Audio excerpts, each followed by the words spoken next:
Hi everyone, welcome back. ನೀವು ನೋಡ್ತಾ ಇದ್ದಾರೆ ಇಂಟೆಲಿಜೆಂಟ್ ಗುರು ಯೂಟ್ಯೂಬ್ ಚಾನಲ್. ಖ್ಯಾತ ಯೂಟ್ಯೂಬರ್ ವಿಕಾಸ್ ಅವರನ್ನ ಅರೆಸ್ಟ್ ಕೂಡ ಮಾಡಿದ್ದಾರೆ.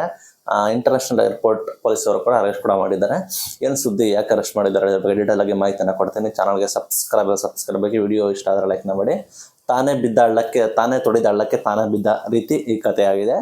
ಸ್ವತಃ ತಾನೇ ವಿಡಿಯೋ ಮಾಡಿ ತಾನೇ ಸಿಗಾಕೊಂಡು ತಾನೇ ಈಗ ಜೈಲಿಗೆ ಹೋಗೋ ಪರಿಸ್ಥಿತಿ ಬಂದೈತೆ.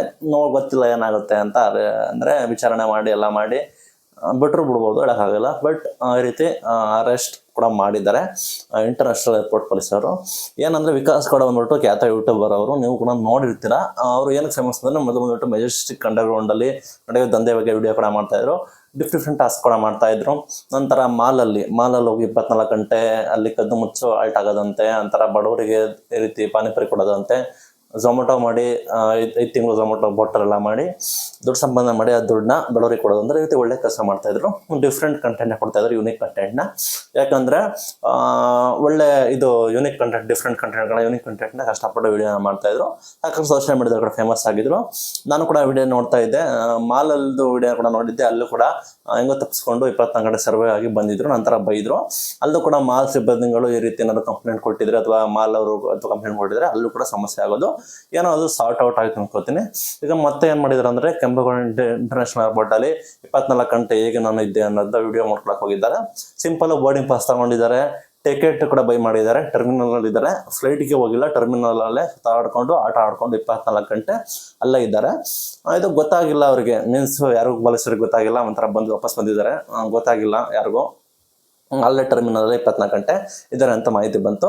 ಅದನ್ನು ವಿಡಿಯೋ ಮಾಡಿ ಅಪ್ಲೋಡ್ ಮಾಡಿದ್ದಾರೆ. ನಂತರ ಸಾಕಷ್ಟು ವಿಡಿಯೋ ವೈರಲ್ ಆಗಿದೆ. ನಾನು ವಿಡಿಯೋ ಚೆಕ್ ಮಾಡೋದು ಸಿಗ್ನಿಲ್ಲ, ಯಾರೋ ನೋಡಿದರೆ ಕಮೆಂಟ್ ಬಾಕ್ಸಲ್ಲಿ ತಿಳಿಸಿ. ಅದ ನಂತರ ಏನಾಗಿದೆ ಅಂದರೆ ವಿಡಿಯೋ ಎಲ್ಲ ಕಡೆ ವೈರಲ್ ಆಗಿದೆ. ನಂತರ ಅದು ಪೊಲೀಸ್ ಅವರ ಮಾಹಿತಿ ಕೂಡ ಬಂದಿದೆ. ಇಂಟರ್ನ್ಯಾಷನಲ್ ಏರ್ಪೋರ್ಟ್ ಅವರ ಅಧಿಕಾರಿಗಳ ಮಾಹಿತಿ ಕೂಡ ಬಂದಿದೆ. ಅವರ ವಿಡಿಯೋ, ಅವರದೇ ಸಾಕ್ಷಿ, ಅವರದೇ ಮುಖ, ಅವರದೇ ಹೇಳಿಕೆ ಎಲ್ಲ ಡೀಟೇಲ್ ಆಗಿ ಸಿಕ್ಕಿದೆ. ಅವರು ಓಡಾಡಿರೋದು, ಅವ್ರು ವಿಡಿಯೋ ಮಾಡ್ಕೊಂಡಿರೋದೆಲ್ಲ ಡೀಟೇಲ್ ಆಗಿ ಸಿಕ್ಕಿದೆ. ನಂತರ ಅರೆಸ್ಟ್ ಕೂಡ ಮಾಡಿದ್ದಾರೆ ಅಂತ ಮಾಹಿತಿ ಕೂಡ ಬಂದಿದೆ. ಈ ರೀತಿ ಮಾಡೋದು ಎಷ್ಟು ಸರಿ ಅಂತ ಕೇಳ್ಕೊತೀನಿ. ಕನ್ನಡದಲ್ಲಿ ಒಳ್ಳೊಳ್ಳೆ ಕಂಟೆಂಟ್ ಕೊಡಬೇಕು, ಒಳ್ಳೊಳ್ಳೆ ಪ್ರತಿಭೆಗಳು ಬರಬೇಕು ಯೂಟ್ಯೂಬಲ್ಲಿ. ಯಾವುದು ಸದ್ಯ ಈ ರೀತಿ ಕಾನೂನು ಬಾಹಿರವಾಗಿ ಯಾಕೆ ಮಾಡಬೇಕು ಸುಮ್ಮನೆ ಅಂತ. ಲೈಕ್ ವ್ಯೂಸ್ಗೋಸ್ಕರ ಮಾಡಿದ್ದಾರೆ ಅಂದ್ರಬೋದು. Okay, like views matter.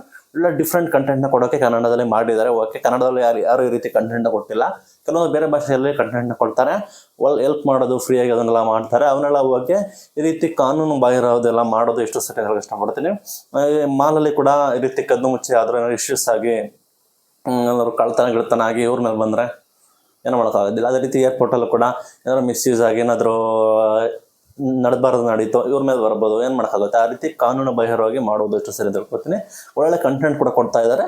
Legal ಇದ್ರೆ ಸರಿಯಾಗಿರುತ್ತೆ. ಇದು ಇಲ್ಲಿಗಲ್ಲು. ಪ್ರವೇಶ ಲೀಗಲಾಗಿ ಮಾಡಿದ್ರು ಕೂಡ ಅಲ್ಲಿ 24 ಗಂಟೆ ಎಲ್ಲ ಇದ್ದಿದ್ದು ಇಲ್ಲಿಗಲ್ ಅಂತ ಹೇಳಿ ಹೇಳ್ತಾ ಇದ್ದಾರೆ. ಅದು ಯಾವ ರೀತಿ ಗೊತ್ತಿಲ್ಲ. ಕದ್ದು ಮುಚ್ಚಿ ಮಾಡ್ಬೋದು. ಯಾವುದೋ ನಿಮಗೆ ಗೊತ್ತಿರೋ ಯಾರೊಬ್ಬ ಫಾರಿನರು ಮೆಟ್ರೋದು ಎಂಟ್ರಿ ಇರ್ತದಲ್ಲ, ಅದನ್ನು ನೆಗೆದ್ಬಿಟ್ಟು ಮೆಟ್ರೋದಲ್ಲಿ ದುಡ್ಡಿಲ್ದಲ್ಲಿ ಹೇಗೆ ಪ್ರಯಾಣ ಮಾಡೋದು ಅಂತ ಹೇಳೋದು ಮಾಡಿದ್ದ. ಅವನು ಕೂಡ ಕೇಸ್ ಹಾಕಿದ್ರು. ನಂತರ ಸಾಕಷ್ಟು ಜನರ ಮೇಲೆ ಈ ರೀತಿ ಆಗಿದೆ. ನಂತರ ಯಶ್ಗೌಡ ಅಂತ ಇದ್ರೆ ಗೊತ್ತಿಲ್ಲ, ಅವರು ಮೆಟ್ರೋದಲ್ಲಿ ವಿಡಿಯೋ ಕೂಡ ಮಾಡಿದ್ರು. ಅದು ಸ್ವಲ್ಪ ಏನೋ ಮೆಟ್ರೋದಲ್ಲಿ ವಿಡಿಯೋ ಮಾಡಿದ್ದು ಬಂದು ಏನೋ ಇಶ್ಯೂಸ್ ಆಯಿತು. ನಂತರ ಅವರು ಕೂಡ ನೋಟಿಸ್ ಕೊಟ್ಟರು, ಏನೋ ಹೋದ್ರು, ಎಲ್ಲ ಆಯಿತು. ನಂತರ ದಚ್ಚು ದೀವು ಅಂತ ಗೊತ್ತಲ್ಲ ನಿಮಗೆ, ಅವ್ರದ್ದು ಬೈಕಲ್ಲಿ ವಿಡಿಯೋ ಮಾಡ್ತಾಯಿದ್ರು. ಹೆಲ್ಮೆಟ್ ಇಲ್ದಲೆ ಗಾಡಿನ ಓಡಿಸ್ಕೊಂಡು ಪಬ್ಲಿಕ್ ಇದು ನ್ಯೂಸೆನ್ಸ್ ಕ್ರಿಯೇಟ್ ಮಾಡ್ತಿದ್ದಾರೆ ಅಂತ ಅವ್ರ ಮೇಲೆ ಕೂಡ ಆಗಿತ್ತು. ಈ ರೀತಿ ಸಾಕಷ್ಟು ಜನಕ್ಕಾಗುತ್ತೆ. ಅದಕ್ಕೋಸ್ಕರ ದಯವಿಟ್ಟು ಮಾಡಬೇಕಾದ್ರೆ ಕೇರ್ಫುಲ್ಲಾಗಿ ಲೀಗಲಾಗಿ ಕೂಡ ಮಾಡಬೇಕಾಗುತ್ತೆ. ನೀವು ಒಳ್ಳೆ ಕಂಟೆಂಟ್ಗಳನ್ನ ಅಂತ ಇಷ್ಟಪಡ್ತೀನಿ. ನೋಡೋಣ, ಅರೆಸ್ಟ್ ಆಗಿದೆ. ಓಕೆ, ಬಿಡುಗಡೆನೂ ಕೂಡ ವಿಚಾರಣೆ ಮಾಡಿ ಎಲ್ಲ ಮಾಡಿ ಬಿಡುಗಡೆ ಕೂಡ ಮಾಡ್ತಾರೆ. ಬಟ್ ಈ ರೀತಿ ಸೋನು ಶ್ರೀನಿವಾಸ್ ಗೌಡರು ಕೂಡ ಮಗುನ ಇದು ಮಾಡೋದು ಕೂಡ ಪ್ರಚಾರಕ್ಕೆ ಆಯಿತು. 1 ಲಕ್ಷದಲ್ಲಿ ಇದು ಪಬ್ಲಿಸಿಟಿ ಕೂಡ ಕ್ರಿಯೇಟ್ ಮಾಡ್ತಾರೆ. 1 ಲಕ್ಷದಲ್ಲಿ ಕೂಡ ಇಲ್ಲೀಗಲ್ ಕೂಡ ಆಗುತ್ತೆ. ಈ ರೀತಿ ಮಾಡೋದು ಎಷ್ಟು ಸರಿ ಅನ್ನೋದನ್ನೇ ಕೂಡ ತಿಳಿಸಿ.